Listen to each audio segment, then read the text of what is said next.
I had this friend back in the 2000s. We were friends since elementary school, all through middle school, and right up until our senior year of high school. I'm pretty sure we still would have been friends now, except she died. Now, I'm sorry to be blunt, but it's still very raw for me. And I'm writing into you both as a cautionary tale and to raise awareness for what I personally believe happened to my friend, who I'm just going to call Sally. Sally and I are kind of stoners in high school. I won't sugarcoat it.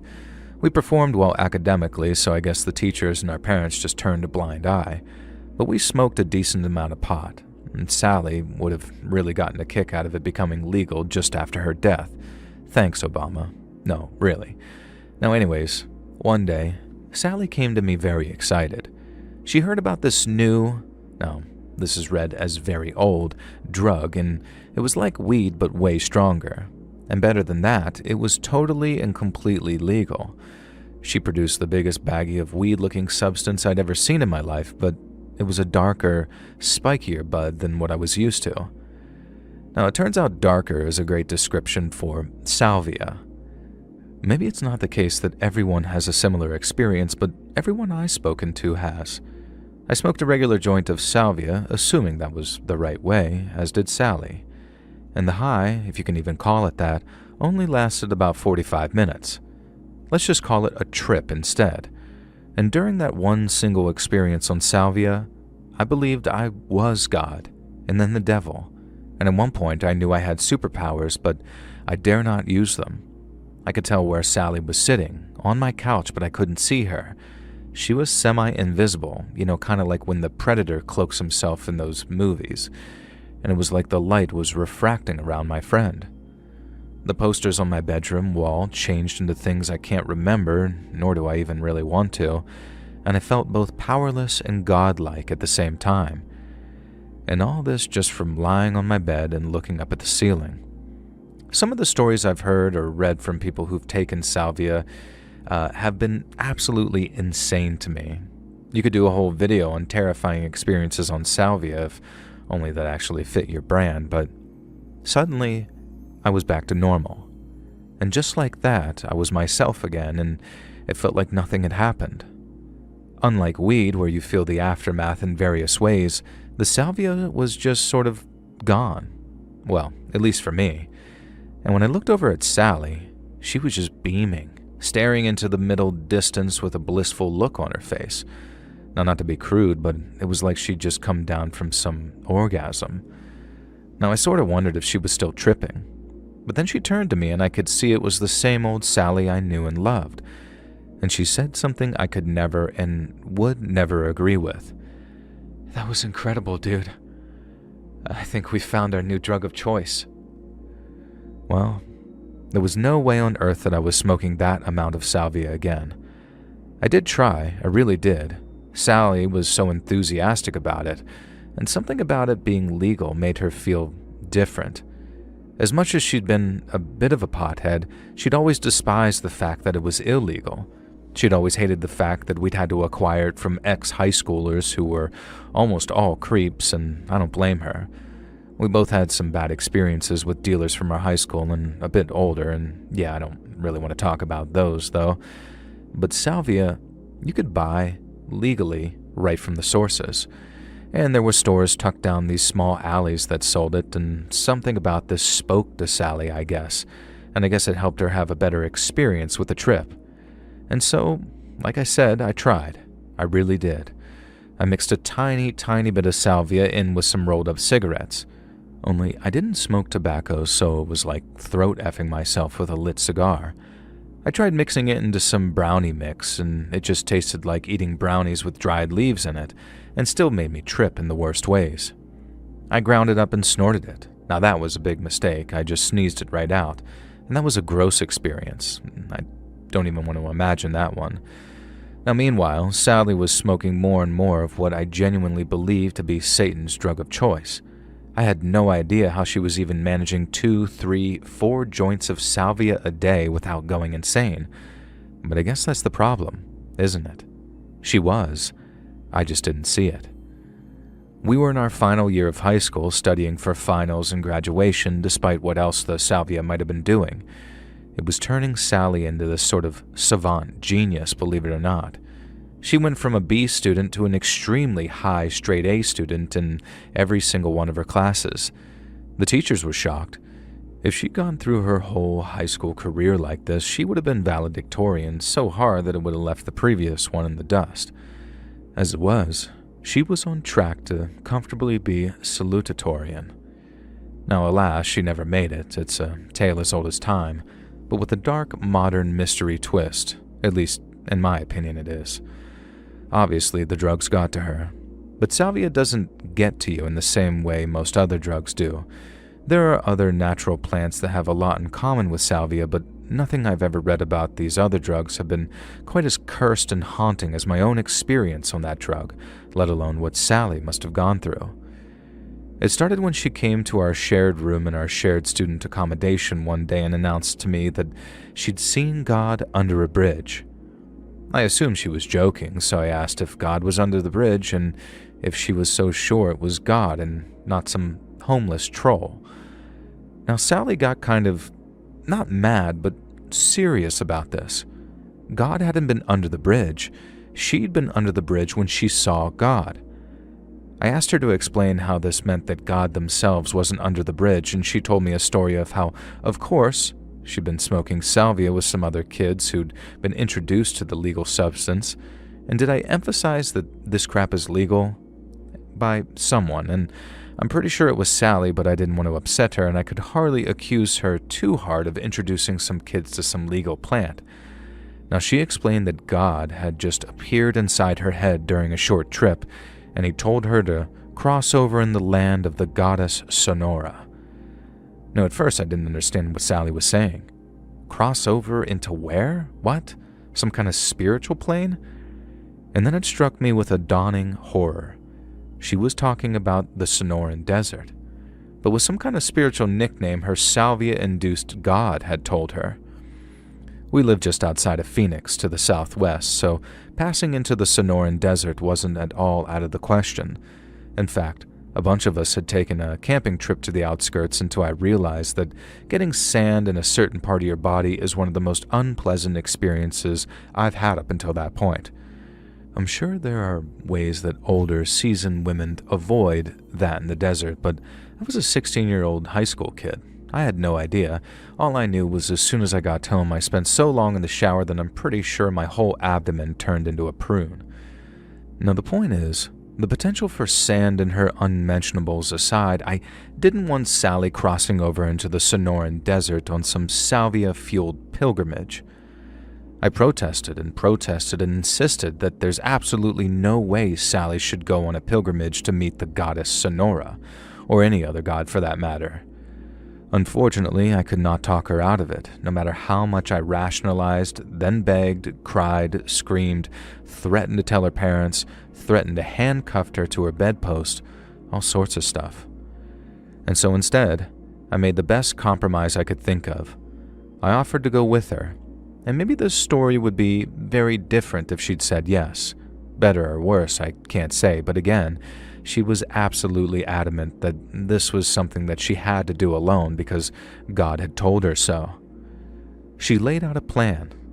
1 week from now, she'd head to a certain rock that she'd seen in the vision, whereupon Sonora would be seated and grant her, quote-unquote, the truth, whatever that was. Honestly, the trip didn't seem too bad. If she was careful, she could manage it in a day. I was more concerned when she said the communion with Sonora had to occur at night because the deserts get so cold at night, your nipples feel like they're going to explode, but whatever. She could wrap up warm, and I still had a week to try and talk her out of this madness. Now, I should have seen it coming. When I woke up the next morning, Sally was gone. She'd left a note on her pillow that read, "I'm sorry. God would have wanted it this way." Now, the real sucky thing is that I couldn't drive at the time. I'd never passed my tests, and I had no sensible way of following Sally into the desert. I should have called a friend, but frankly, we'd alienated anyone that I trusted enough with all of this, and I had finals to go study for. Now, I should have made much more of an effort to follow her and catch up with her, even though I'm sure that she left hours before I woke up. Regardless, I will never forgive myself and stop beating myself up for the fact that I could have done more. Sally didn't come home that night. She didn't come home the next day either, or the next. I reported her as a missing person. But despite being in high school, she was 18. She'd left an indication that she'd gone on some vacation, and it was only my word that she'd claimed that she'd be back in a day. I tried to point out that she'd gone out into the desert. I tried to draw on as much research as I'd been able in the days before Google that showed how many people died out there every year. Now, I felt like I was getting through to law enforcement. They promised to send some ranger out to scout out the route that Sally had told me about, and then I made the mistake of mentioning Salvia and visions, and saw their eyes glaze over, and at that point I think I lost them. A week passed, and then two. You'd think that Sally's parents would be frantic at this point too, but here's the thing. Her dad abandoned the family when Sally was 2. Her brother was a 23-year-old stoner who was far more of a hot mess than Sally ever was, and I had no idea how to get a hold of him. And Sally's mom had died when we were in middle school. She really had nobody else, really, and I can kind of see why she wanted to find answers and visions and gods. Eventually, there was a knock on my dorm room door. Sally's car had been found. It appears as if it had been there for a couple of weeks, based on the layer of sand covering it. Now, the rangers and law enforcement were taking it seriously. I insisted that I go with them, that maybe something would jog my memory about the route that she was taking, the rock on which she claimed Sonora would appear. And oh God, I wish I hadn't. And I'm glad I did, but I just wish that I hadn't. I was the one who found her. She was lying in the shade of a 10-foot-high rock, her body half covered in sand by this point, and she was wearing only her underwear, and appeared that she'd neatly folded her clothes beside her before lying down and just slipping away. The official cause of death was exposure to the elements. Sally had somehow, through months of slow salvia-induced psychosis, become convinced that gods were communicating with her. Later, we even found journals in which she claimed Sonora was the goddess of the desert who bestowed power through suffering, thirst, and hunger. And I could never find any actual mythological record of this. It just seemed like something Sally had hallucinated. And so that's a horrible story. It's scary how things can mess with your mind, and maybe my mind's messed up too, but I think things were a lot worse. I don't think Sally actually died of the elements. I think she was murdered. I think somehow someone had been implanting the salvia psychosis into her mind through suggestion. I have no idea who. Someone she got high with when I wasn't around, maybe. And I'll tell you why I think this. Sally wore a locket with 2 photos, one of her mother shortly before she died and one of the pair of them when Sally was a baby. She never removed that locket. Never. Not when she slept, not when she showered, not when she bathed. She could be completely naked and she'd still be wearing that locket. Not only had she removed it for whatever reason she removed her clothes, but there was no sign of the locket anywhere. It wasn't placed with her clothing like the rest of her belongings, and it wasn't in the car. I told law enforcement about this over and over again, but they insisted that there was no other evidence of foul play. They said the locket could have easily sunk into the sand or all sorts of things. Nobody murdered her, they said, and sure, maybe someone didn't stab or shoot her or crush her trachea, but someone sent her out there to die, and then they took that locket. I'm certain of it. I've been out there so many times searching for it. I've dug, I've searched with metal detectors, and I've once even smoked salvia again against my better judgment, hoping for some type of vision or a map or a culprit or something. I don't know. Maybe Sally had it right. Just lie down and drift away. I'm the one left here still obsessing over this for nearly 20 years, and I don't go out there much anymore, but I can't really leave Phoenix. What if, like the namesake bird, Sally rises from the ashes and shows me who killed her? What if one day I go out there and find the locket? At least I could be at peace. Instead, I'm just sort of left here writing the story, begging people not to go down the salvia path. It's still a legal substance in Arizona, and I don't say this in a sort of winners don't do drugs type of way. It's just the idea of what happened to Sally and what might have happened is enough to terrify me for the rest of my life. I wish I could let go, but I can't. And I hope sending this email to you brings some closure, and thank you for reading. Sally, rest in peace. I've always loved you forever, and you might not have met God, but you're the closest thing to a goddess to me, and I don't need to smoke salvia to know that.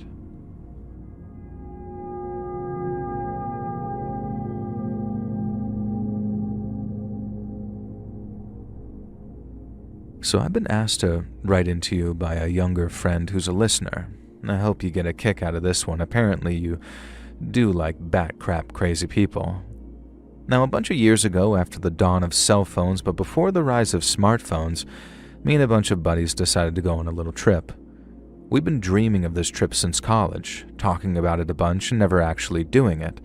And so one summer, I was all, guys, F this. We're doing it. We're doing a road trip across the states, and nothing can stop us now. Now, we're all from sunny California and all went to the same college there, so it was just a case of seeing the country we so love. And there was no real rhyme or reason to our route. We just plotted out a vaguely cool-looking trail that would take us to all the places that we'd always wanted to visit, or drive through, or pass by with a sort of look of disgust. I won't lie, the four of us were kind of comfortably off. One of us was, and still is, disgustingly rich, but also the most generous pal you'd ever meet. So he offered to fund the majority of the trip, with the rest of us chipping in for food, touristy stuff, roach-infested digs that we might stay in, that kind of thing. But our rich buddy, whose name honestly is Rich, paid for the vehicle, the gas, the upkeep, and he bought a brand new car for the trip, actually. And it was an absolutely stunning Camry, and to say that I was jealous would be an understatement. Now, a slightly buff silver, this thing was a beast.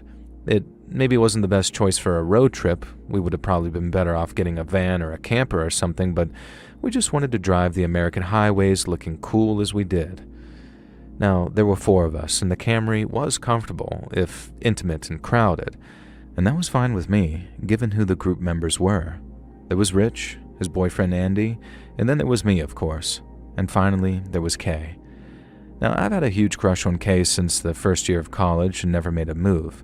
We just graduated at the start of summer when we went on that road trip, for some context.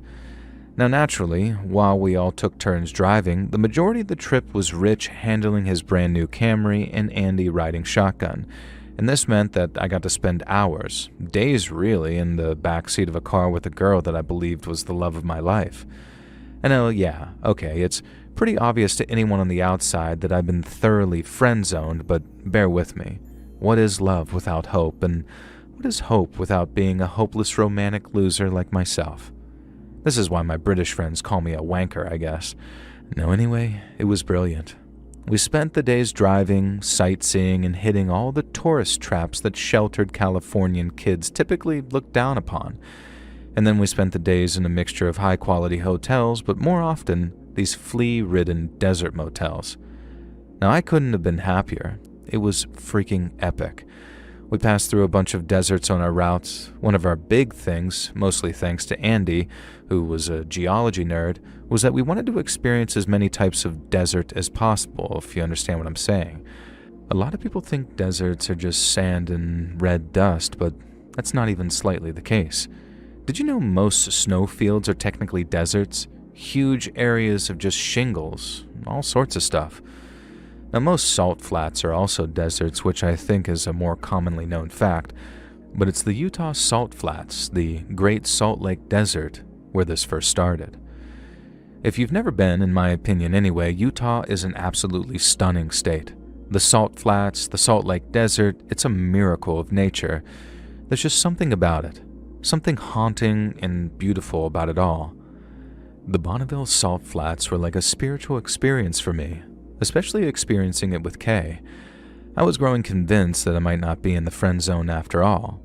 And at one of the motels, there had only been 2 double rooms available. Kay was the one who suggested she and I share, and nothing happened between us, but she wasn't particularly shy in walking out of the shower wrapped in a towel. You know, the kind of thing that makes a naive young man think that she might have a crush when really it's a huge friend zone red flag. But all well, not the point. Well, it is and does sort of relate, but let's not get ahead of ourselves. Now, we spent maybe too long exploring the deserts of Utah. The sun was beginning to set as we trekked back to the car, ready to head to our next rest stop destination. A few miles down the road, and we spied a car pulled onto the verge. Unpleasant-looking black smoke was billowing out from under the hood, and an extremely red-faced man was pacing back and forth behind the car, as if hoping the desert plains would offer up some answer. We slowed and pulled up behind him. No way were we leaving a fellow traveler alone on the road, especially knowing how cold it could get even in the summer. And that's another thing about deserts. Most of them get extremely cold at night, you might know, apart from the frozen tundra ones, of course. They're just cold, period. And so, the road we were traveling wasn't entirely void of other travelers, but it wasn't exactly bustling with traffic either. Most of the other drivers seemed to be vacationers or road trippers like us. It wasn't exactly a route that you took to and from work, which in retrospect could have been a red flag, and you'll see why. When we pulled up on the verge behind Angry Breakdown Man, you could almost see the relief fill his body. We all climbed out of the car, but Rich did the talking. He had a bit of a gift of gab. It turns out that the Angry Breakdown Man was named Cliff, and he'd been traveling home from work when something just sort of exploded under his hood. Now, he knew nothing about cars, so he just had to stand there and watch as thick black smoke billowed out from under the hood of his red Ford. Rich did know about cars, and he knew enough to try and pop the hood would be a bad idea right now. Whatever was going on, it looked like it might actually catch fire any minute, and he suggested that Cliff climb in with us, and we'd ride the 3 to 4 hour trip to the motel that we booked, and he could sort his own stuff out from there. Now Rich, ever the kind guy he is, told Cliff not to worry about costs and things for the time being. Kay climbed into the back of the Camry, and I moved to sit next to her, in the middle, of course, and before I had a chance, Cliff practically dived in my way and scrambled next to Kay. Kay shot me a look that suggested that she wasn't entirely comfortable about this, but what could we say? And let me tell you a little something about this Cliff. He was dressed in what seemed like business attire, but he ditched his suit jacket and tie back of the car. He hadn't bothered to retrieve these, and I could see a dusty suit jacket abandoned on the floor. I guess it wasn't a tailored fit, or maybe work paid for his clothes, I don't know, I'm not an office worker. Now, he was also a fella who was on the larger side. It was impossible for myself and Kay to sit in the back of that Camry next to him without being touched by his sweaty body. And boy, did he sweat. The damp patches under his arms were more like waterfalls than puddles, and even in Rich's air-conditioned, wonderful car that he had, Cliff didn't seem to be cooling down at all. Sweat was just pouring down his face, and I wouldn't normally be this mean about someone's appearance, but I think it's justified here, and I'm sure you'll soon see why. Things were a little awkward at first. Cliff decided to talk about himself relentlessly even when we stopped asking, and the stories he told were similar but weirdly conflicting. One moment he was a salesman who worked out of an office in Salt Lake City. The next he was a traveling salesman, hence why he'd been on that stretch of road. Now he hinted that he was part of the LDS Church, a Mormon you might know them as, but seemed to know nothing about the faith. He claimed that he had a wife and referred to them as being together, but later said that they were separated. One story he did consistently stick to, though, was that he wasn't allowed to see his kids. He reassured us that this was because of his B-word of a mother-in-law and nothing he'd ever done wrong, but, you know, where there's smoke, pouring out of the hood of a red car no less, then there's fire. Now it's a shame this was in 2002 because he might as well have just claimed it was because, quote, they don't understand the things I say on Twitter. Now I think by this point, Rich and Andy had tuned him out, leaving Kay and I to listen to Cliff's blabbering and blubbering. Now, the real problematic moment came when his chubby hand rested, by accident, on Kay's bare thigh. She visibly reacted with a hell no, and Cliff acted horrified. He apologized, insisting that he hadn't been thinking, and that he meant nothing by it. I tried to diffuse the situation by pointing out some natural beauty through the right window, and this allowed Kay a private moment to wipe Cliff's sweat from her skin without looking too rude, not that he deserved it. Now, the next weird thing was Cliff blurting out that he believed you just entered an endless abyss of nothing when you die. We hadn't even been discussing a remotely similar topic. He just sort of said it. I'm pretty sure that's not at all what Mormons believe, for one thing. But it was just such a dark, bleak thing to hear as the sun was vanishing over the horizon and the night was kicking in. I checked my watch, still an hour until we reached the rest stop. Cliff fell silent for a moment, then just said it again. An abyss. Yeah, that's what happens. That's what I think. Kay, in perhaps one of her funniest moments, suggested that we play I Spy to distract from Cliff's misery. Everyone else groaned except for Cliff, who just blurted out, "She's back there, you know? Back where I came from?" I asked him what he meant, and with this sudden burst of shocking venom, he said that he was talking about his ex-wife. I wondered if he meant that she was back in the nearest town or city, and that's where she lived with the kids. No. I left her in the trunk, he said, or something along those lines. Andy, suddenly paying attention, asked the important question. Was she alive? According to Cliff, she was not. Her decomposing body was in the trunk of his Ford, and had been so for some days. I did it, he added. Well, holy hot salt, Batman. What were we to do? This guy had just outright claimed that his dead wife, who he had murdered, was sitting in a car we were driving him far away from. On one hand, we could just keep driving and get him to the rest stop before calling the cops. In the early 2000s, our brick Nokias most definitely didn't get reception out in the salt flats, and for all I know, it still is a cell phone dead zone out there. On the other hand, for all we knew, Cliff had a knife or a gun and a surprising propensity for in-vehicle violence. And the longer we drove with him, the more at risk we were. Kay, the genius, had already been working on a plan. Then she says, "Hey Greg, I forgot to show you this pamphlet for the world's biggest aubergine. Check it out." And then she reached past Cliff and handed me this pamphlet. Now I was confused at first until I looked through. Somehow she managed to scribble a few words inside. Gonna ask to stop to pee. Kick him out. I replied telling Kay that the huge aubergine looked like a great time and we should visit, and that was her cue. She asked Rich to pull over so she could quickly take a pee in the salt desert, and Rich obliged. Kay climbed out of the car, clearly trying to keep calm, and I saw her step to the side. And then, in an act of heroic strength, I genuinely don't think I would have managed if I hadn't been trying to get into Kay's pants, I both shoved and kicked Cliff out of the open door. It somehow went perfectly. He went sprawling face first onto the asphalt, and Kay gave him a kick for good measure and dived back into the car and screamed at Rich to drive. He was peeling away before Kay even got the door closed. Kay and I looked out the back windshield while Rich and Andy checked the rearview mirrors, and what we saw chilled us to the bone. Cliff was spinning around, howling towards the sky, tearing his shirt off, and as he did so, we could see the old healed scars of something that looked like a pentagram on his back. We hightailed it to the rest stop, breaking the speed limit almost in the hopes that we'd get pulled over by cops so we could tell the story. No such luck, but we did call them as soon as we got to the all-night diner attached to the motel. We breathlessly recounted our story to the night waitress, who seemed to regard it with an almost bored acceptance, claiming that yeah, weird things happen around here sometimes. And the cops showed up a couple of hours later, which I guess you can't blame them for given the remote location. And they went looking for Cliff and told us to stay at the motel for a few nights until they got back in touch. And there was no sign of Cliff. They did find his Ford, which had been apparently deliberately torched. There was no murdered ex-wife in the trunk. Whether he went back and retrieved her, or he lied, or something else entirely, I have no idea.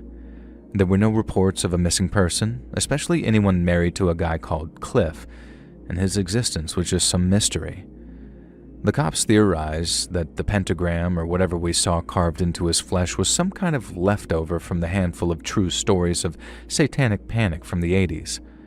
Some kids really did suffer from abuse masked by the satanic panic furor. Very few people are aware of that fact. Not all of it was actually made up. And so Cliff could have been anyone. He could have been a mentally ill victim of an abusive upbringing. He could have been a member of a 2000-style Manson family. He could have been a wife killer. But one thing he couldn't have been is a passenger on our road trip for any longer than he was, and I have no regrets about kicking that terrifying man to the curb, literally. But as one final sting in the tail, which I'm sure you've guessed, yes, Kay and I never got together. I wasn't her type, I assume anyways, and I had the guts to tackle a potential wife killer, but I still never got the courage to tell Kay how I felt about her. Oh well, if Cliff's marriage was true and any indication of married life, then maybe I'm better off staying as a single, eligible bachelor.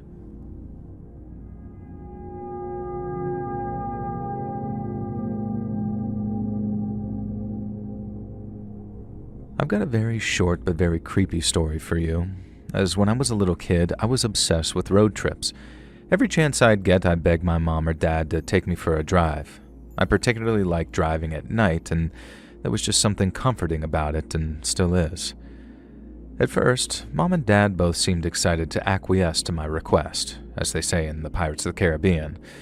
It was like a family bonding exercise, but then it became just Mom or just Dad, and they'd both say no. Eventually, my parents split up. Now, I was only about 4 or 5 at the time, so I didn't really understand what was going on. But one night, there was a tapping on my window. Someone was throwing stones. I looked out, and Dad was down in the yard.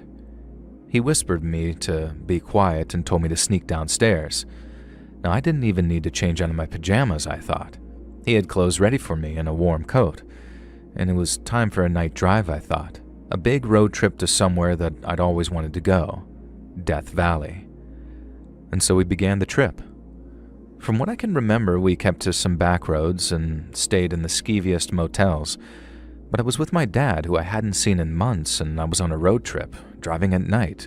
It was my favorite. Now, eventually we were driving through the desert. It was wonderful, everything I dreamed of. Our headlights lit up the cacti and cow skulls and broken signs that we saw, and I imagined that I was some cowgirl in the Wild West.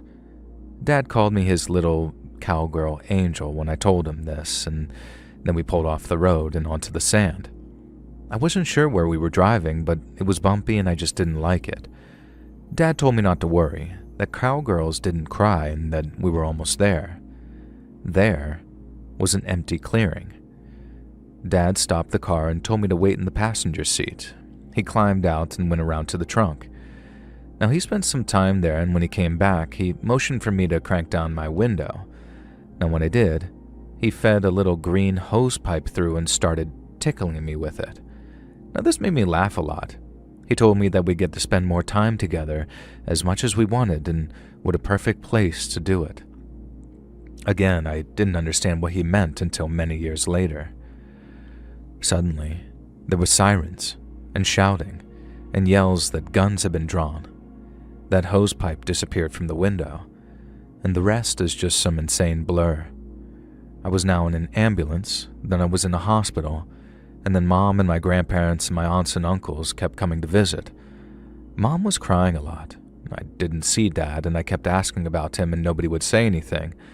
I asked if we were going back to Death Valley and that I wanted to see the desert again. Mom said, maybe one day, but not yet. Now, years later, I found out the truth. Mom had full custody of me, and Dad wasn't allowed to see me at all.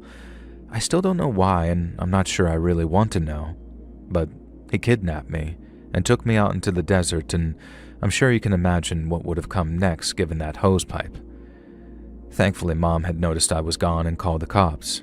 They put out some APB on Dad's car, and the rest is history. Thankfully, I'm fine now. A little bit of therapy and a few night terrors is a small price to pay for surviving, and I'm just glad that Death Valley was a misnomer in this case, and I was able to continue living my life rather than ending up as one of the many bodies buried in that desert sand.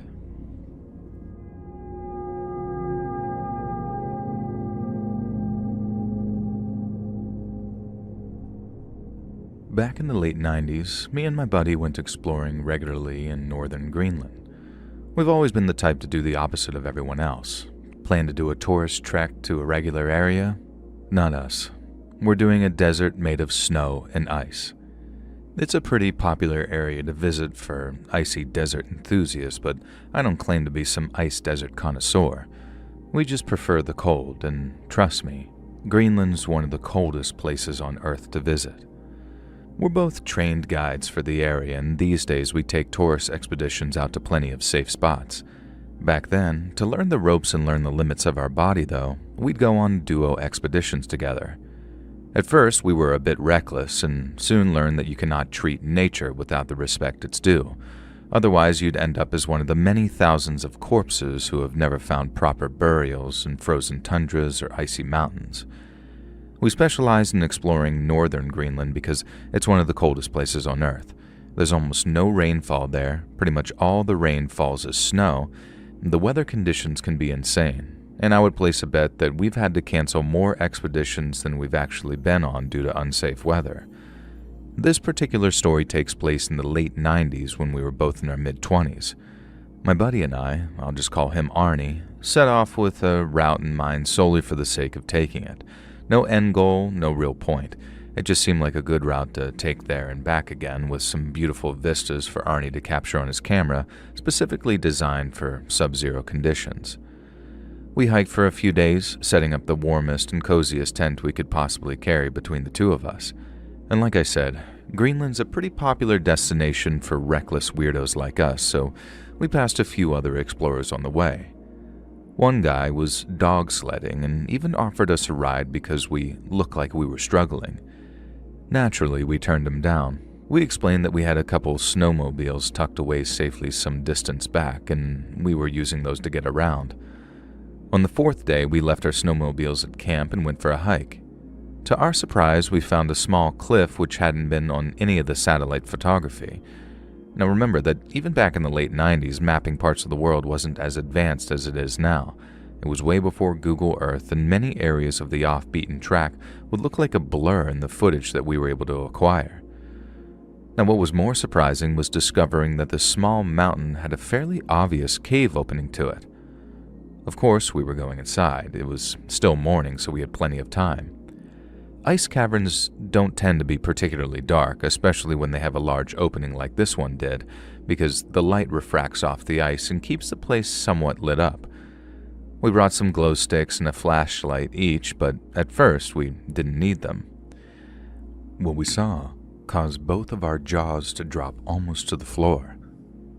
There were carvings on the wall, similar to ancient cave paintings and various other archaeological finds we'd read up about during our degrees. These seemed to depict some strange things, though. There were rudimentary figures worshipping a large, bearded man on a throne who seemed to be twice their size. In another mural, the same figures were fighting a beast with spears. It seemed to be some kind of mammoth with tentacles, almost like a Lovecraftian creature, and certainly nothing ever recorded in the history books. There were a couple more of these murals showing the small men fighting, and in some cases being decimated by chthonic creatures. And then the final mural was the oddest. It depicted the large bearded man who'd been sitting on the throne, but he was holding some kind of device, a very futuristic looking device. "Is that a Game Boy?" my buddy asked. Now, it certainly looked like one. Almost immediately, though, our attention was caught by a dais on the far wall with an almost perfectly intact polar bear cub skeleton displayed there.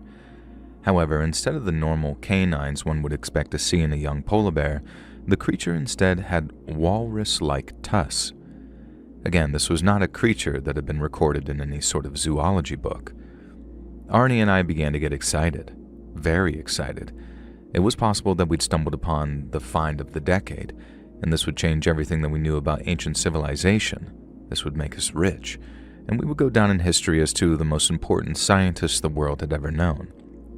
If only it hadn't been for that goddamn Game Boy in the final carving. "You like my art, huh?" The voice called out from the back of the cave in a different room. I recognized the accent immediately as Norwegian, and a man came staggering into the room, clutching an ancient-looking bottle of what I'm sure was some home-brewed moonshine of sorts. "Like my home, do you? Just walk in, do you?" And we began to profusely apologize. It didn't quite dawn on me then, but what we found was a very unconventional Germanic artist. None of these cave carvings were ancient secrets of mankind. None of those monsters were unknown beasts. They were this drunken Norwegian bestial's OCs, really, and there was a carving of him being worshipped by his minions. And then, for some reason, he'd carved a picture of himself playing a Game Boy, probably. What the horrible polar bear skeleton was, I have no idea. I guess he'd moved on to sculpture. We profusely apologized and began to slowly back away from the door. I say slowly because we noticed that in his other hand, the Norwegian was clutching what looked like one of those pistols from World War II, you know, the ones the Germans wielded, the Walther. "Maybe one of you will stay here," he said, very clearly looking at Arnie. According to the Norwegian artist, it got very lonely out in the caves, making his art.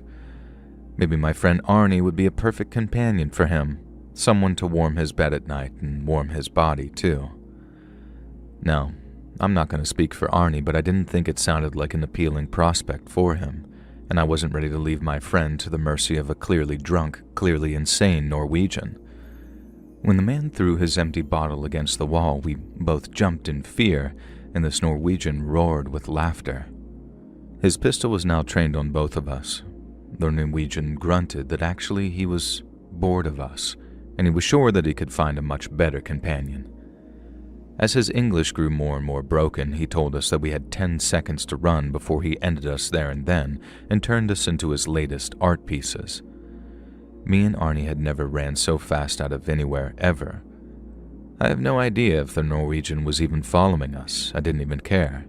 We did not stop running for 2 hours until we reached the camp and the snowmobiles, and by then we could at least see that he wasn't following us. We packed up camp and hightailed it out of there, riding those snowmobiles for 2 days without a break, and we only stopped to refuel. The adrenaline, the cold, and some substances we should not have had kept us awake. We got back to the nearest town and immediately reported everything to local law enforcement, but you know what they said? "Oh yeah, that's Lars. He can get a bit like that, he's a real character, but he's harmless though." They wouldn't even go out to speak to him. Now, I still love Greenland. We live there and operate as tour guides for tourists who want to see the nice and safe parts of the country. But trust me, we don't take them anywhere near Lars's cave. And it was hard to tell how old he was. He could have been 80 or he could have been 28. In my opinion, he's still out there, carving his little weird drawings, and I guess it is a unique art in a way. The main thing I wondered, though, was whether he's upgraded from the Game Boy he carved himself playing, or if he's got a Nintendo Switch now.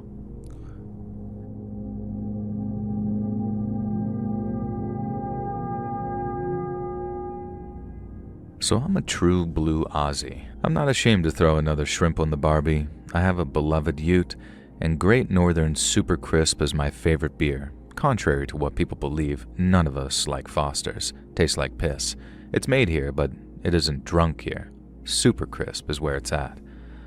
I love this country, I really do, but have you seen how incredibly massive it is?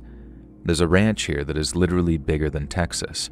And I did a bit of work there once. You have to travel by helicopter just to get to one part of the ranch from another. It's madness.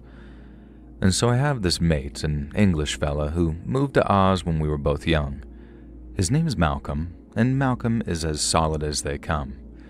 Now, he's a middle child, but he's gotten so sick of the jokes in early secondary school that he insisted on being called Malk, not Malcolm.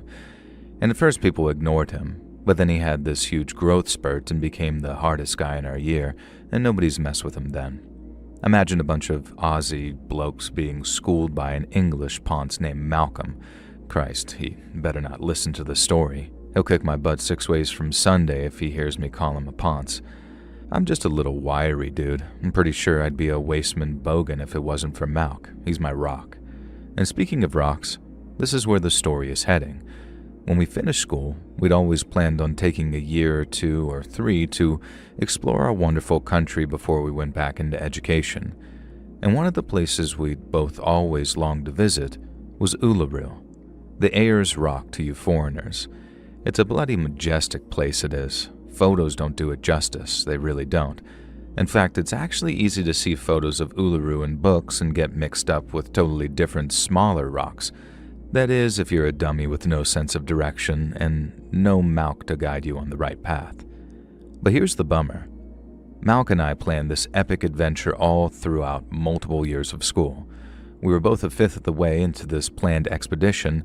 We were going to play it by ear, but the final year was meant to just be, let's head wherever. And so we rented a nice hotel for our trip to Uluru. No, I'm just kidding. We actually stayed in the grodiest hostel that you can imagine, and I'm pretty sure that's how Malk got sick as a frickin' wild dog. Now, I won't go into details, but it was coming out both ends, if you know what I mean. And naturally, I was going to delay the trip to Uluru or cancel it altogether, but Malk then responds, "No, mate, you gotta go. It's bad luck if we change the plans. Go there for me, get some bonzer photos, and if it really is as epic as they say, then we'll do a return visit on our way back cross-country." Well, I didn't need much persuading. I loaded up the ute with supplies tossed in the spare single-man pop-up tent that we'd been carting around, and headed off on an adventure as Malcolm headed off for yet another trip to some grody bathroom. Poor guy. But in retrospect, the stomach bug probably did him one hell of a favor. So imagine a montage of me driving to Uluru in my ute, confident that I don't need a map or GPS because I guess I've memorized the route a million times, and imagine me reaching Uluru and feeling a little underwhelmed because it's a lot smaller than I was led to believe and a lot less vibrant.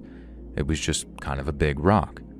I don't know what I was expecting, but in the moment I thought, I'm here now.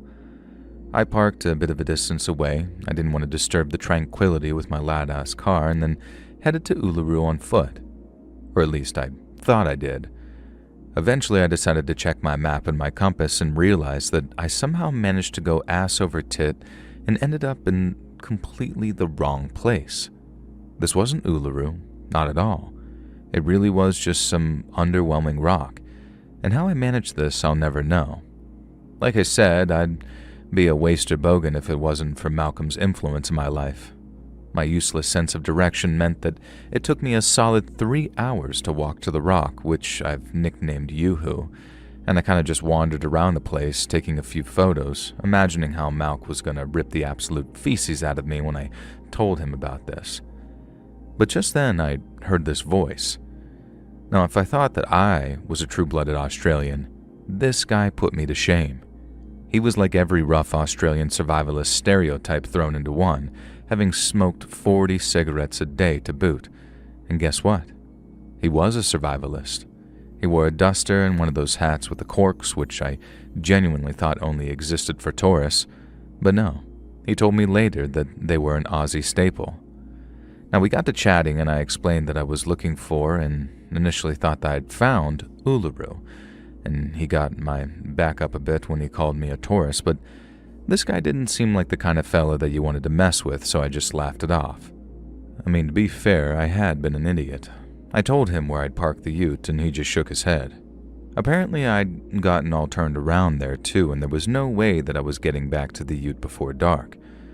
I'd left the tent and all my camping gear in that vehicle, thinking that there was no way that I was going to stay at this random rock overnight. And this survivalist told me that his name was Donegan, but his friends just call him Donnie. Now, I wasn't sure if this meant that I was allowed to call him Donnie or not, so I just called him Donegan, and he didn't correct me. He was a friendly fella. Now anyways, Donegan told me that there was no way that I'd get back to the ute before it got dark and freezing, and I'd almost definitely die and blah blah blah, but thankfully, he had a home not far from here. I was surprised because I hadn't seen any houses or shacks or anything like that. Now Donegan led me around the side of the rock and then climbed up a little, and he ushered me to follow him. And I was kind of amazed that by climbing up, you were able to see an opening in the rock face which led into a cave. We squeezed through, and I have to admit that I was impressed at the home Donegan had made for himself. He had a whole wall of shelves filled with battered paperback books, some fiction, some philosophy, all too intelligent looking for me, and he had another shelf filled with what seemed to be journals. One opening in the cave led to what appeared to be a bathroom with a seemingly full water tank for washing. Now, the other door had been sort of curtained off, and Donegan, in a surprisingly polite voice, asked me not to go in there because that was the kitchen, and a man's kitchen is his palace. I wasn't entirely sure that this was the saying, but whatever. Now, the sun was beginning to set now, and Donegan lit the fire pit in the center of his cave.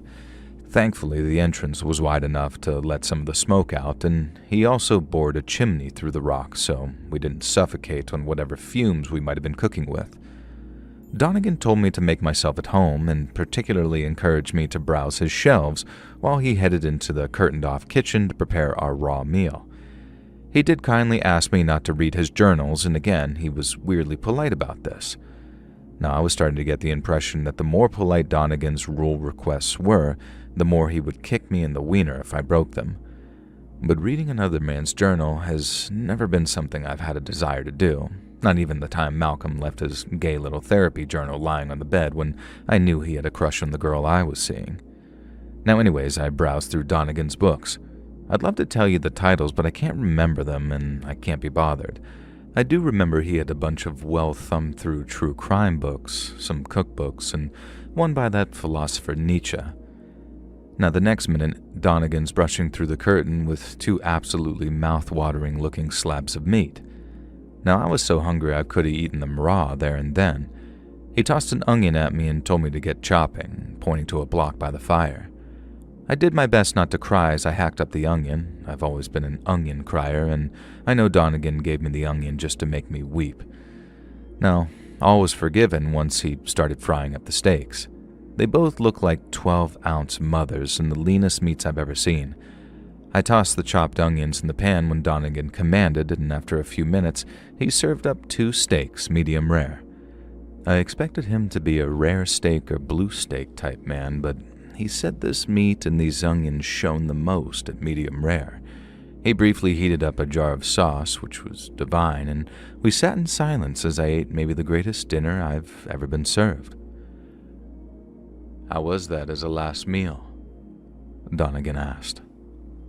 His face was stony and serious, and I asked him to repeat what he'd said. I said, "How would that be as a last meal?" he said. But the smirk on his face let me know he knew exactly what he said originally. I told him it would be pretty much ideal as a last meal. Donegan laughed and said, thankfully it would be. I'd enjoyed plenty of great cuisine on my grand trip, and then, out of the blue, he asked if I'd been to the Blanglo State Forest. I said I hadn't, but it was on our bucket list.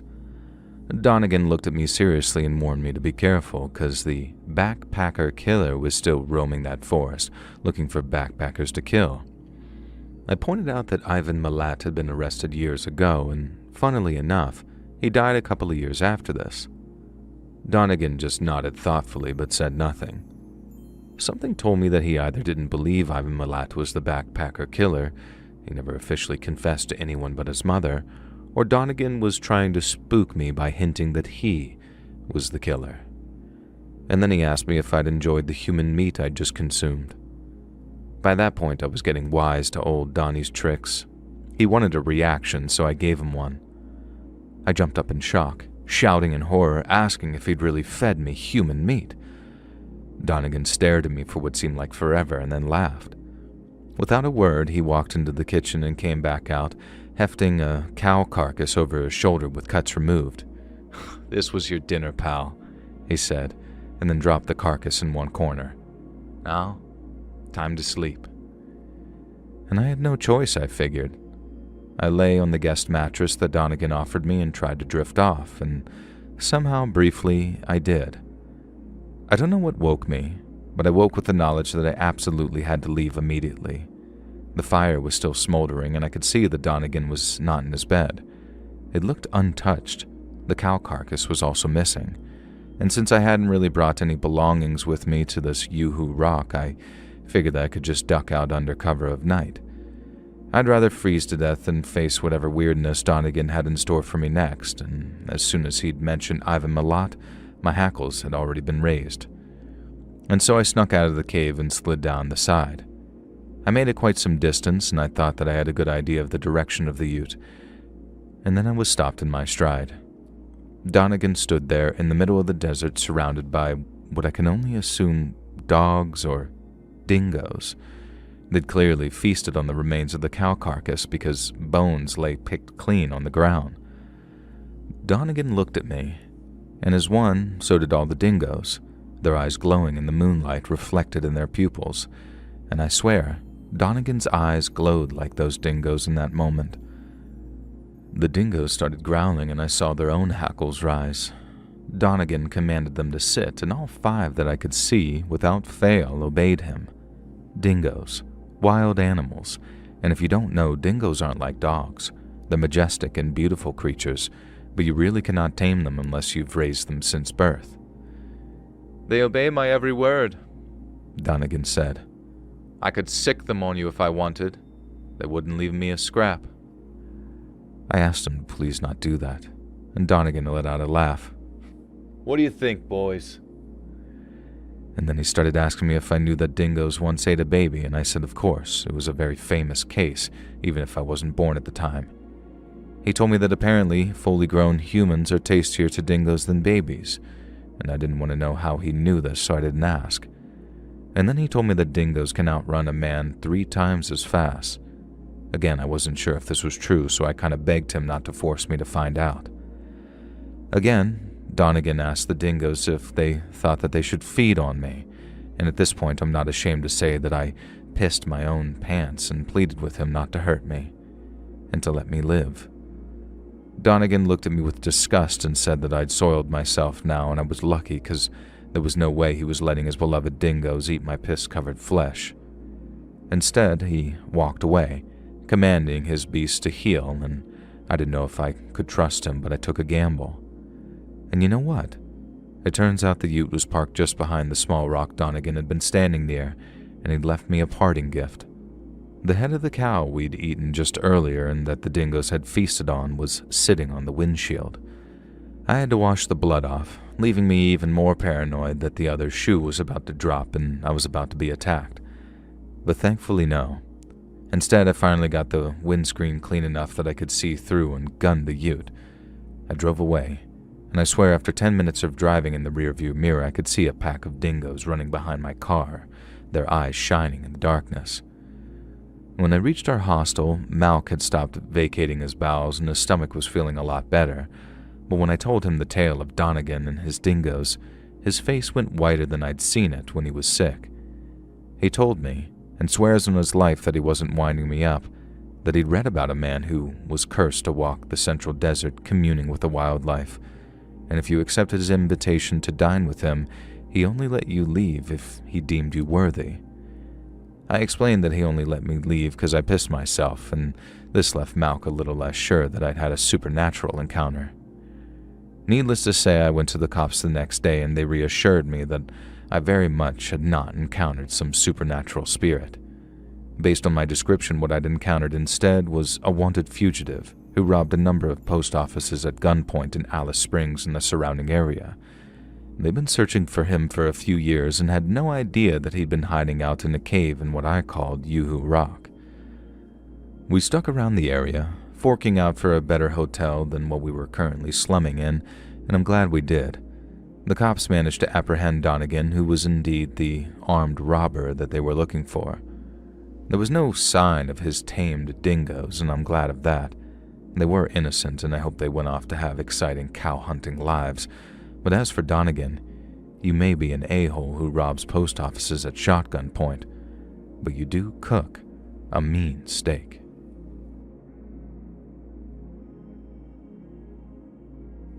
Hey friends, thanks for listening. Click that notification bell to be alerted of all future narrations. I release new videos every Monday and Thursday at 9 p.m. EST, and there are super fun live streams on Sundays and Wednesday nights. If you got a story, be sure to submit them over at my email at letsreadsubmissions@gmail.com and maybe even hear your story featured on the next video. And if you want to support me even more, grab early access to all future narrations and bonus content over on Patreon, or click that big join button to hear about the extra perks and bonus content from members of the channel. And check out the Let's Read podcast where you can hear all of these stories and big compilations located anywhere you listen to podcasts. I also have a true crime channel called Saturn Soul. All links in the description below. Thanks so much, friends, and I'll see you again soon.